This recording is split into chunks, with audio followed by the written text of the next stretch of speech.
Please দয়া করে ভিডিওটি কেউ এড়িয়ে যাবেন না, ভিডিওটি দেখুন এবং সর্বোচ্চ শেয়ার করে ছড়িয়ে দিন এবং এর প্রতিবাদ জানান। তীব্র নিন্দা ও প্রতিবাদ জানাচ্ছি।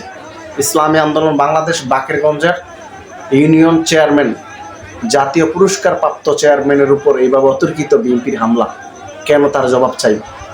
অবিলম্বে গ্রেপ্তার করতে হবে, দ্রুত তাকে গ্রেপ্তার করতে হবে এবং সর্বোচ্চ শাস্তি দাবি জানাচ্ছি, শাস্তি দিতে হবে।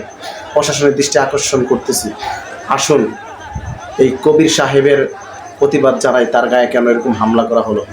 কয়েকদিন আগে দেখেছেন গরু চুরির একটি বিষয় নিয়ে একজনকে হত্যা করা হয়েছে। আমরা তার তীব্র প্রতিবাদ জানাচ্ছি। যেই দলই করুক না কেন ভাই, এটা কিন্তু বিচার না, এটা কিন্তু তার জন্য কিন্তু জুলাই আন্দোলন হয় নাই, গণ অভ্যুত্থান।